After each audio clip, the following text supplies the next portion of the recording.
This is Paul Newman, and if you are seeing this screen, I am hoping to assure you here that the live stream. Hello, everybody, and welcome back. Right, starting now to get a look through the 2-year-old maidens in August. I'm expecting plenty of nice horses here, to be honest.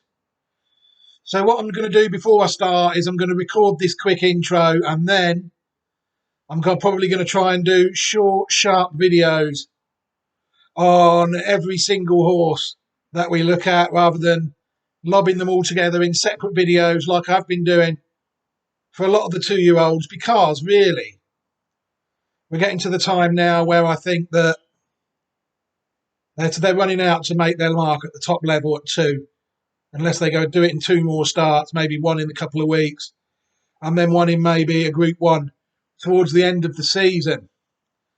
So maybe some of these might look more classic prospects and less exposed at the end of the 2-year-old campaign than some of the others that we've got.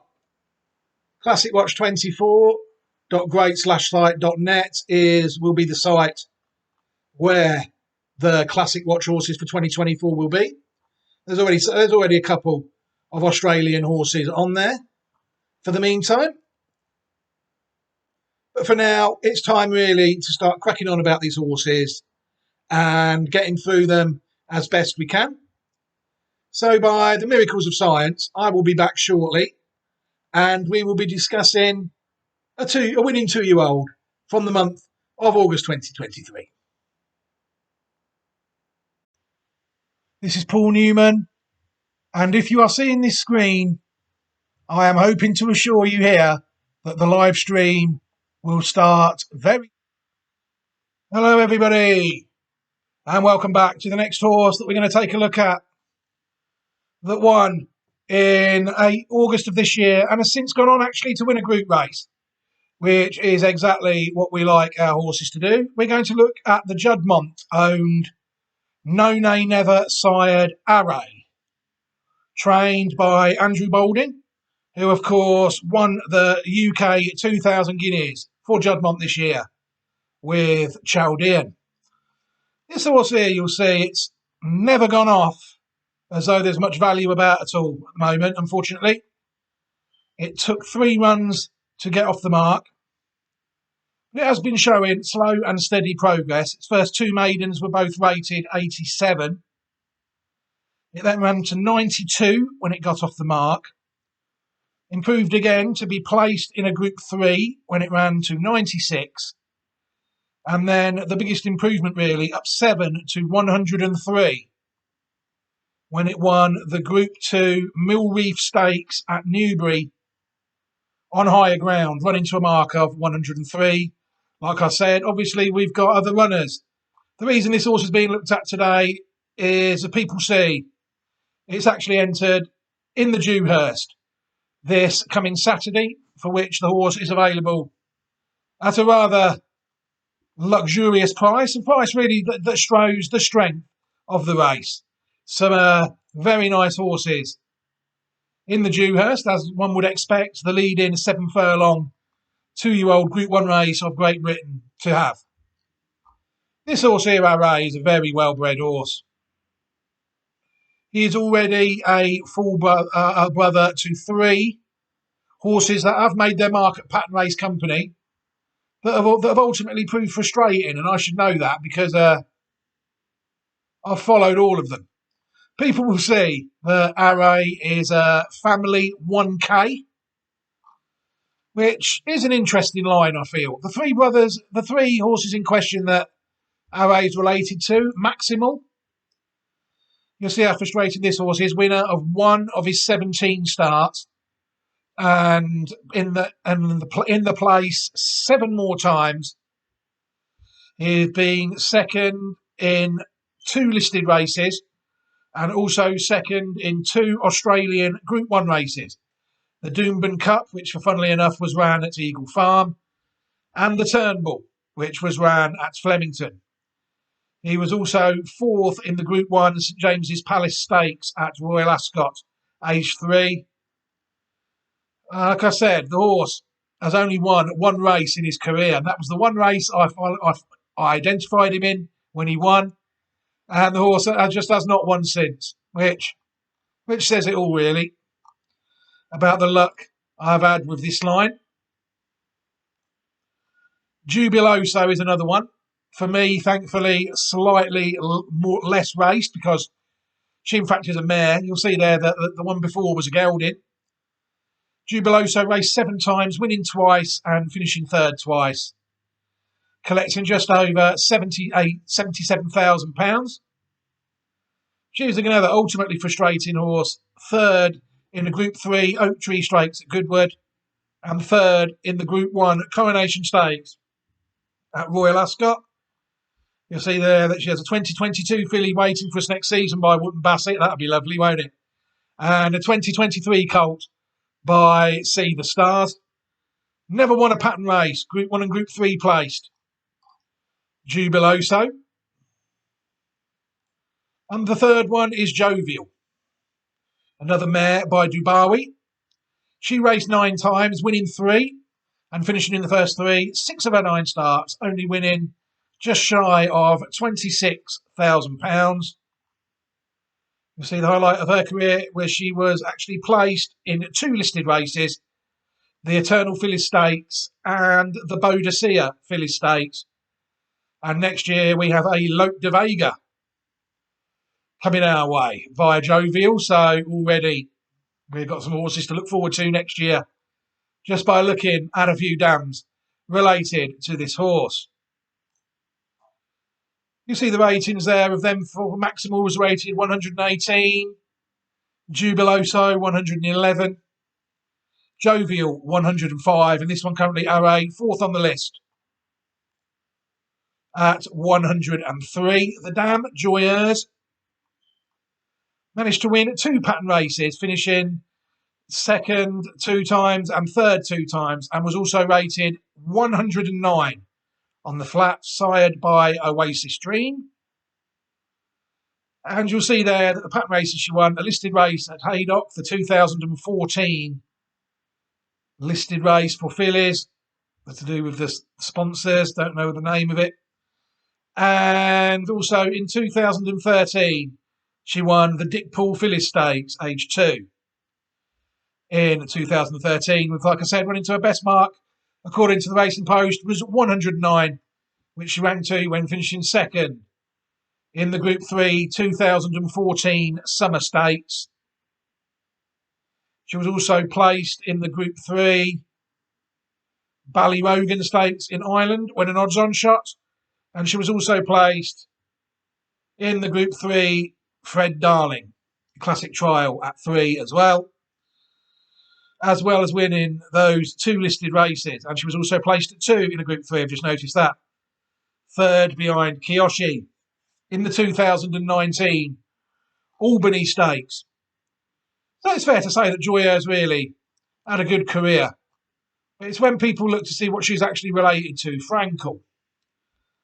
People look at Joyeuse by Oasis Dream, Out of Kind. Frankel by Galileo, Out of Kind. That's right, the dam of Array is actually a half-sister to legendary racehorse Frankel, winner of all 14 of his starts and just under £3 million, a horse that never raced out of the UK. Only once raced once out of his patent company, and that was on his maiden. At 2, he won the Dewhurst and the Royal Lodge. At 3, he won the UK 2000 Guineas, the St James's Palace Stakes, the Sussex Stakes, the QE2, and also the Greenham. And at 4, he won the Lockinge, the Queen Anne, the Sussex again, the Juddmonte International, and the Champion Stakes. An absolutely fantastic horse. European Champion 2 and 3-year-old.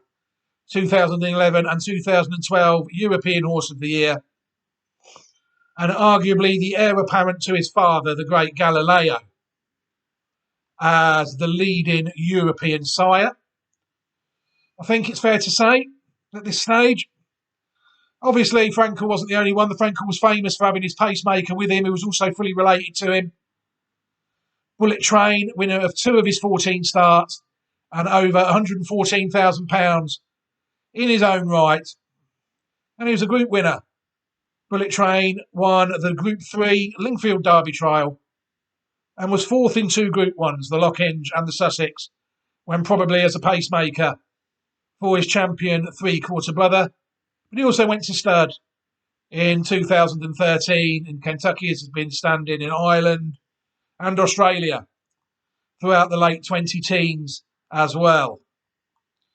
An absolutely fantastic third string, really, because there was obviously Frankel's other three-quarter brother, Noble Mission, that did a lot better than him on the track.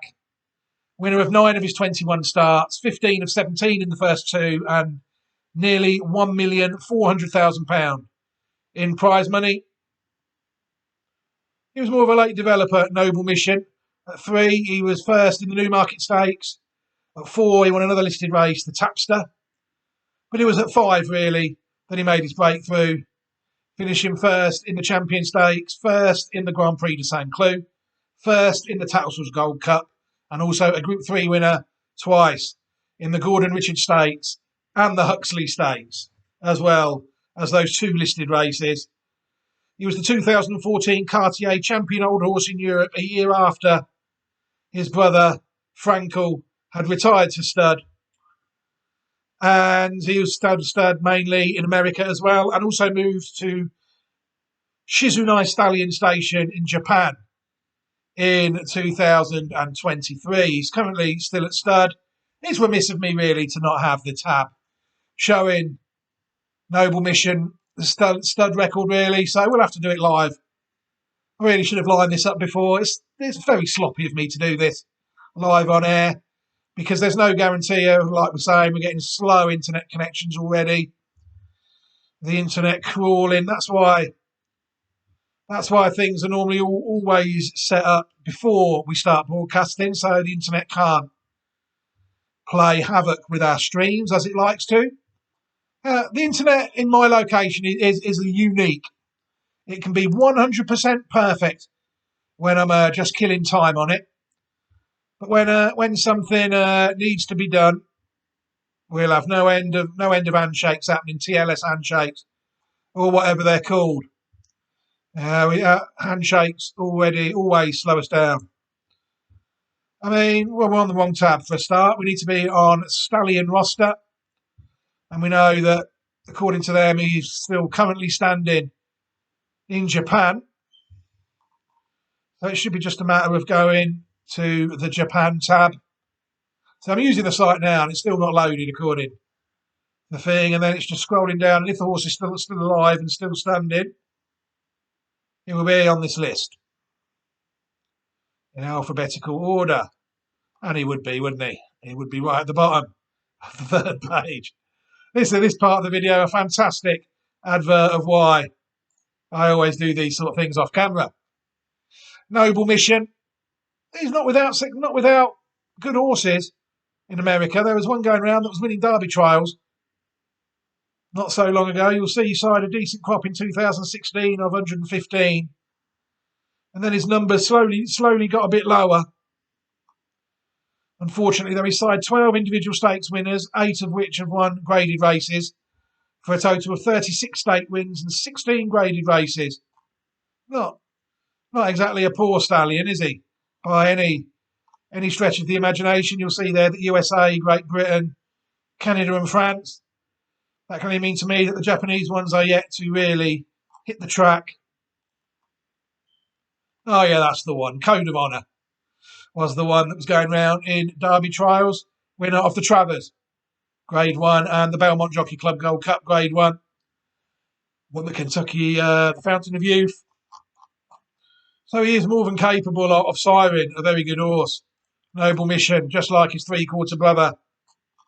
You know, it's whose stallion stats just keep up changing every day. They'll be out of date tomorrow when we look at them. So works better for sides with smaller crops and ones that aren't as prolific, really, abroad. That site, I do feel. But Frankel, obviously, Noble Mission and Bullet Train, all out of the same dam. Frankel was rated 143. You can see why then I think that Joyeuse has been a frustrating mare to follow, in my opinion. You know, neither Jubiloso, Jovial, or Maximal have ever won a pattern race. You know, Array at least has done that, and he's by a sire that I despise in No Nay Never, and he's the fourth lowest rating. I mean, fascinating the way they breed these horses. It really is. Kind, the second dam of this horse, side by Dane Hill and out of a dam called Rainbow Lake. She was another one to make her mark at pattern level, winning 2 out of her 6 pattern races. Rated on the Racing Post around 108. See there, she's another one that won 2 listed races. She won the 2005 Kilvington Stud Stakes at Nottingham, listed race, and before that she won the 2004 Flower of Scotland Stakes, a listed race over 5 furlongs. Again, rather like Joyeuse, her best form according to the Racing Post was a listed race win, unlike Joyeuse. Sorry, my mistake, I was looking at the wrong race. Kind was actually third in a Group 3 as well in 2005 at Leopardstown, the same race. The Ballyrogan Stakes, where she was third. Apart from that, she came through the handicaps, Kind, and was sort of rated towards the best at her end of her career. They pinched what they could, it's fair to say, with her, and they did well towards the end of her career. And she's bred Frankel, and that's the end. That's what's made her. But there is other horses on the line. Obviously, we're not expecting a Frankel, but you know, there's Noble Mission in there as well, and Bullet Train. There's some nice horses. Kind herself was related. In fact, we didn't know. I didn't know this at the time. She's actually related to some nice horses. Powers Court. I remember this one going round for Aidan O'Brien, winning 5 of 21 races and nearly $2 million. It won the Arlington Million, didn't it? Yeah, it did. Also won the Great Voltage Stakes at 2 and third in the Irish Ledger. It won the Tattersall's Gold Cup at 4 as well. And at 5, it won the Arlington Million. And the Scottish Derby, I'm not sure if that race exists anymore, which is unfortunate. Unless it was raced it says Great Britain there, but I've never heard of that race. Went as a stud at Turkey before suddenly dying in 2021 of a heart attack. Stud in Kentucky. It went to Chile in South America did quite well in South America.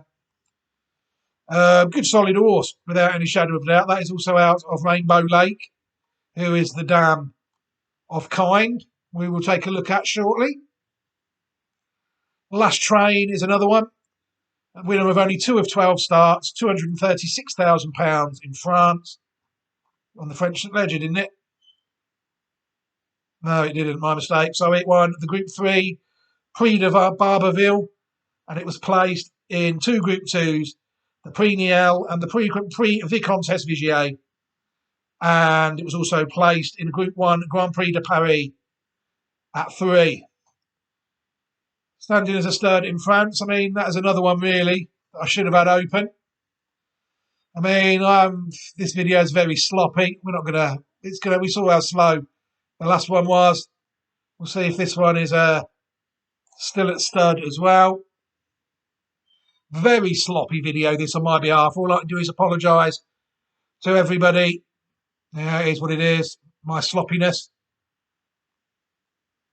The main thing is the information does get out. So we need to go to show list and head to France.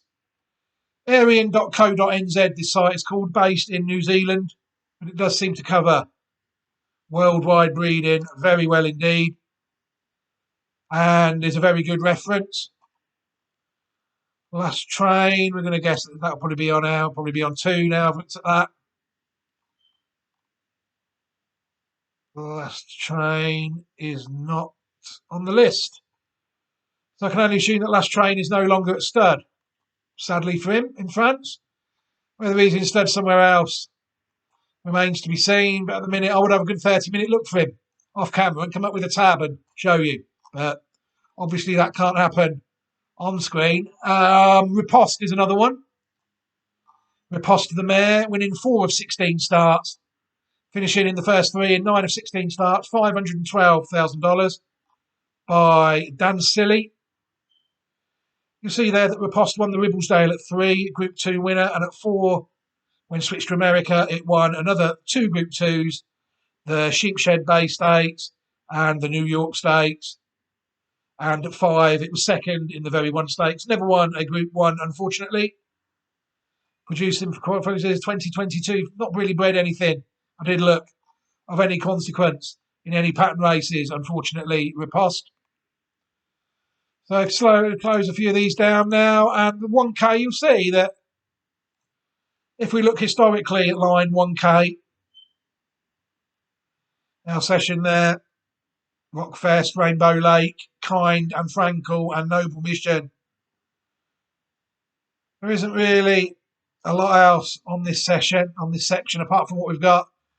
If we went back to the 7th dam, Circassia, you'll get another 2 classic horses there. Dual 2,000 guineas winner, Don't Forget Me, in 1987. And the 2,000 guineas and Derby winner of 1997, Desert King, and the 2010 Italian Oaks winner, Contrenance, as well as a few minor Dutch Derby winners of the 80s. The 3rd dam, like I touched on, Rainbow Lake, you'll see there that the ratings. Power Court was rated 124. Last Train 117. Riposte 111. And there we have Kind on 108. I said a lot of these rather hit and miss. Frankel's pedigree was at the time. Look.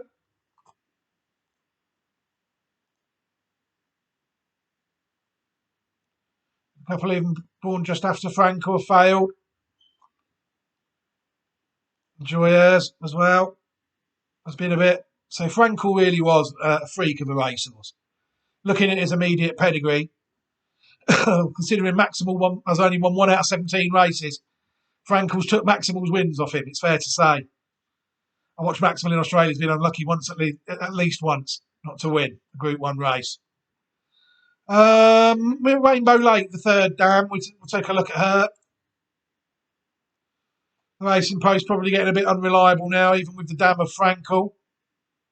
So we'll switch to the other side. 3 out of 6 races, it's saying that the horse has won. Well, it's right.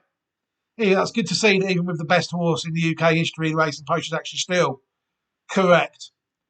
Rainbow Lake winning 3 out of 6 races, won the Group 3 Lancashire Oaks and the Ballymacole Stud Stakes listed race at Newbury. I think that is, like it says there, the dam of Powers Court and Kind. We'll show you the 4th and the 5th dams quickly. Rockfest is the 4th dam, winner of 2 out of 10 starts, $28,000. Another one that was placed 6 times. She was placed in the Group 3 Oaks Trial. I'm going to say that was at Lingfield. I'm not going to, that bookmaker, I don't even think it exists anymore. She was also 3rd in a race called the Kingsclere Stakes, which has probably been sponsored by a bookmaker now as well. Really, the way the bookmakers have subverted English racing really is terrible. Rock Garden, it's happening in Australia even worse. Australia is even worse for it than the UK. You've got races, historic races now, they're just called the Ladbroke Stakes or something, or the Tab 500. Rock Garden, that was the 5th dam, winner of only 1 of 12 starts, 8 of 12, and $3,000 in the first 3. And like we said then, it's back to the 7th dams. Circassia and all them to bring in more horses. So what we're going to do now is we're going to wrap this video up. We're just going to take a look at the Group 2 Mill Reef Stakes at Newbury and watch the horse win. Running of the Dubai Duty-Free Mill Reef Stakes. So let's head up to Ian Bartlett. All in and set. They're off. They have 6 furlongs for this Dubai Duty-Free Mill Reef Stakes, and they come out in a very good line as they begin to settle down with 7 C's. 7 questions to the left in company with Hartem, moving over to the grandstand side running rail. Best turned up winner Spanish Phoenix in yellow is with those. Array with the noseband gradually coming over towards stand side. Then comes Matters Most with the purple and red jacket and a red cap of Mr. Sketch, who is just at the rear of the field. They're making making their way down towards the final 3 furlongs. And now in white and green, Sean Levy on Hartem leading over the pink cap Array, and Sheen Murphy running in second position. The Extreme Riders Matters Most and Hector Crouch. Red and white cap for Callum Shepherd on 7 questions. A yellow jacket James Doyle on Spanish Phoenix. And then the gold sleeves Mr. Sketch and Charlie Bishop. Heading down between the 2 and the 1. And a good battle here. Hartem fighting it out with Array. Here comes Mr. Sketch towards the right to make a challenge. Leaning on 7 questions a little bit by the looks of things. Inside the last furlong, Array with the noseband has the advantage. But all the time, Mr. Sketch is getting closer. Look out, Spanish Phoenix also. Array trying to battle it out and just last home to win. Very tight for the minor places. The red jacket of 7 questions. The yellow colours of Spanish Phoenix. And with those as well was Mr. Sketch. Wow. I think people saw there that this horse is no sprinter, 6 furlong horse. I mean, I don't know who the jockey was there on that day. Sheen Murphy was arguably one of the first at work on his mount around the 3 furlong point. And the horse has found plenty in the last 3 furlongs, hasn't it, to manage to land this Group 2 prize. And you have to say that was a good performance. You know, the Dewhurst is an extra furlong. I mean, is this horse going to prove to want even further than that? It'll be interesting to see if this horse can lay up for longer than with 3 furlongs to go over the extra 7 furlongs this weekend. But the way he's campaigned, he seems certain, like Maximal and some of the other mares have done that we've looked at, and some of the other horses, to make some sort of classic bid, I think. Whether it's through his 2-year-old form or whether it's through the trials at 3, leading on to the classic. So to me, I think, despite it being by a stallion that has seen some incredibly bred horses beaten at 3, No Nay Never, in my view, is an atrocious sire, really. And arguably the only negative of this horse, as well as the jockey bookings, really. The horse has ridden 5 times. He's had 3 different jockeys. You know, maybe I'll turn up next time and ride him. I'll turn up with a Juddmonte Silk and they might put me on him. You know, I'd rather him just being a relationship with a jockey and the jockey sort of ride the horse all the time. You know, but it is what it is. You know, I mean, I do think this horse has got an outside chance of competing in some sort of classic next year. He's a Group 2 winning 2-year-old. Will he develop into a classic horse? He'll go a long way towards doing that by running well this coming weekend in the Group 1 Dewhurst. And then I wouldn't rule out until one of them 10 furlong races, the Race Arrest, was second in a couple of years ago, or last year maybe. Maybe he was second behind Dubai Mile, wasn't he, in one of them? You know, I wouldn't rule that out either if this horse is staying on again on Saturday, or just under pressure early out and finding plenty. You know, you saw the great man Frankel, the great horse Frankel, was a traveller, wasn't he? He was a good traveller in the race. This horse here seemed to be all effort in that. He had to work hard to win that Group 2. So time will tell whether he will make a classic horse. But for now, I'm going to leave this video here. What I will do at the end of it is I'll put a link up to all the 2-year-old, pattern race videos that we've done this season. There'll be a link to them. And there will also be an option giving people who've watched this video who haven't subscribed the option to choose to do so if they want to. But we're not reliant on you subscribing. We're not, if you don't want to subscribe, we don't really care. You know, the channel will continue without you. That's what I'm saying. You know, we're not reliant on you subscribers for anything, really. So I'll leave the video there. Thank you very much for taking the time to watch the video. Thank you very much to everybody for supporting the channel. And take care, everybody.